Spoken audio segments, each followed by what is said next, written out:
念着佛，心里想着佛，做着不伤害世界的事情。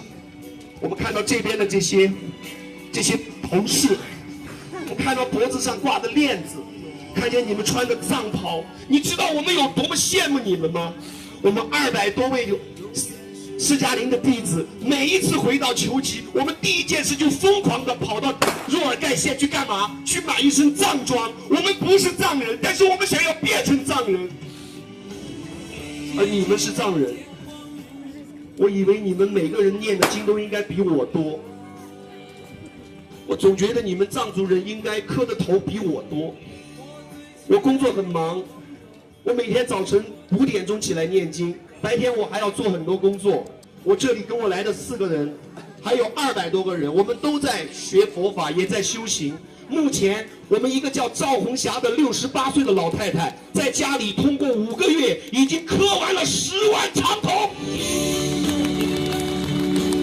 他们不能像你们一样今天这样看着活佛，他们不能像你们一样这样走进寺庙，他们只能把活佛的唐卡挂在家里，他们只能对着唐卡磕头，他们每一年只能来求吉1次。他们有时候在家里，家人还不理解他们为什么要学藏传佛教，他们还要偷偷的去修行。亲爱的各位朋友，亲爱的各位叔叔阿姨爷爷奶奶，我发愿如果有机会下一辈子我有这个缘分成为一个藏族人，我希望我能够活在你们的周围，和你们一起修玛尼堆，和你们一起逛白塔，和你们一起进大经堂，和你们一起在这片山山水水一起成长，一起生活。今天是我们元宵节的第2天，其实是我家里也是我们汉人最重要的节日的新年的第1天，就是过完了年的第1天，奋斗1天。我没有跟我老婆和孩子打电话，我只跟他们说我在庙里。我老婆说只要你在庙里我就放心。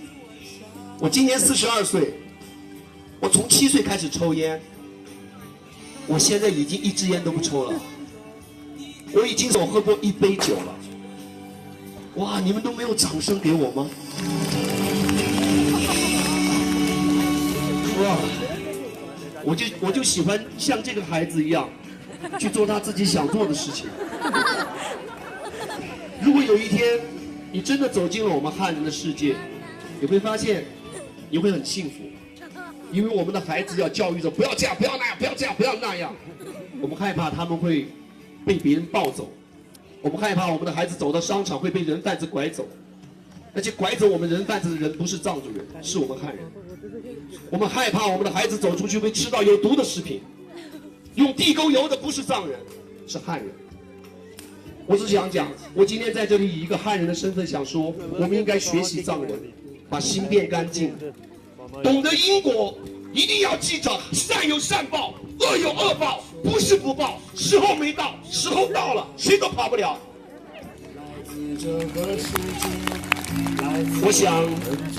我想把上泥巴村的这片山带回去，我想把这所寺庙带回去，我想把天上的云带回去，我更想把你们的掌声也带回去。各位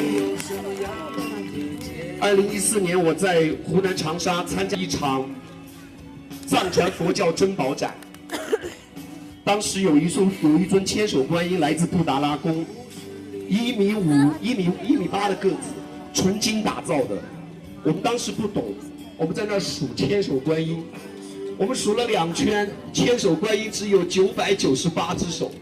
我说啊，这个千手观音怎么少了2只手？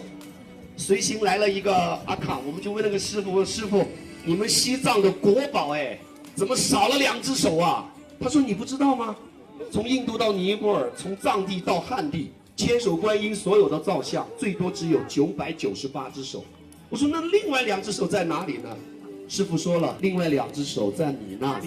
你什么时候为别人伸出1双手，你什么时候就能见到千手千眼观世音菩萨。谢谢，谢谢各位的掌声，你们鼓掌的都是千手观音。再鼓一遍好不好？再再多一点好不好？想跟大家一起发愿，愿意的话请双手合十。我们。